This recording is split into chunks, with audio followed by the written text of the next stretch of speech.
today, Anne-Marie, as you know, all 50 states across the country have started to slowly reopen their economies. This comes as the CDC has quietly released a 60-page document with guidelines about how to safely do that. Ben Tracy is following all of this from the White House, and he joins us now to break it down. So, Ben, how does this guidance compare to the messaging from the White House? And, you know, this 60-page document was one that we'd heard about last week, and in the language that's been used to report that it's been released, the language has been around quietly released. Explain that to our audience.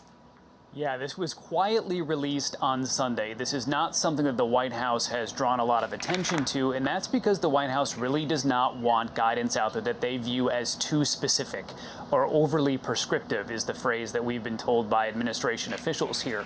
The reason for that is because they want states to open up as quickly as they can, and they want governors and local officials to decide. But this new guidance from the CDC is certainly the most detailed guidance that the administration has put out. As you mentioned, it's about 60 pages. It has guidance for everything from how schools and daycares to restaurants and bars can open.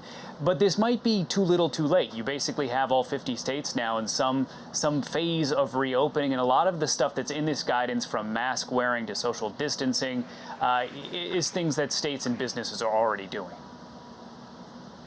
So yesterday, the chairman of the Federal Reserve and the Treasury Secretary were questioned by senators.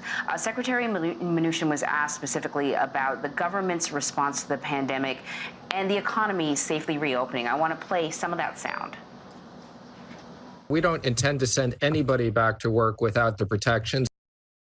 I assure you, both myself and everybody on the task force, the vice president and others, are following the best medical advice. And I couldn't be more proud of the medical advice that we're getting and the way the economy is opening up in a safe way. Okay, so I guess the debate is, what is in a safe way? And certainly Dr. Fauci and many other voices of authority in healthcare have warned about opening too quickly. How's the White House responding to some of these warnings? They're really not, because when you look at this, what's curious is several weeks ago, the White House put out their own guidelines for states to reopen, kind of these thresholds they had to meet before they could reopen. From the data that is out there, it appears that there's only 2 states that actually meet those criteria. But the White House is not pushing back on these states reopening. We've asked that question a lot here.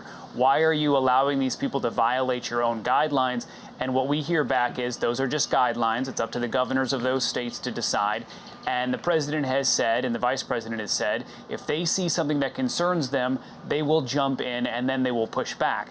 I have asked the vice president directly, is there an example of a time when you've actually pushed back? And he said no.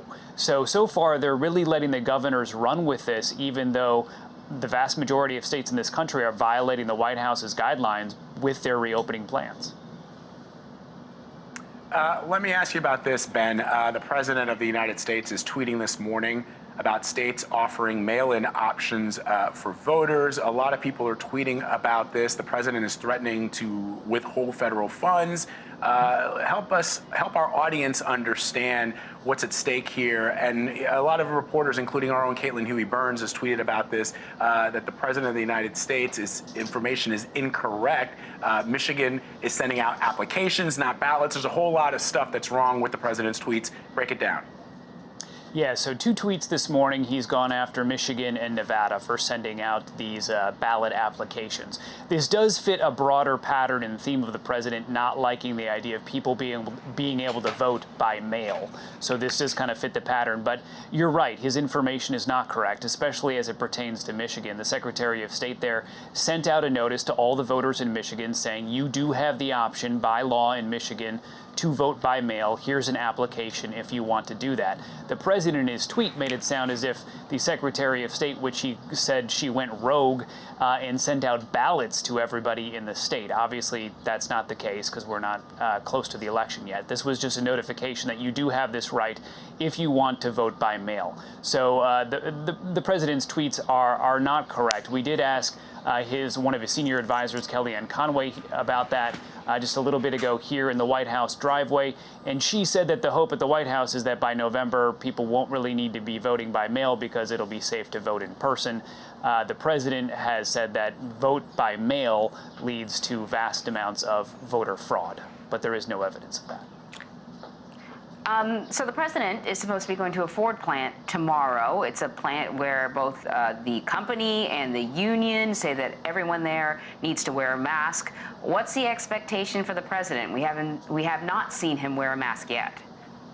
That's right, and this does seem to be a recurring issue anytime the president and the vice president travel somewhere. The president now has made several trips to either plants that are making protective wear. He went to a mask factory in Arizona, but did not wear a mask there.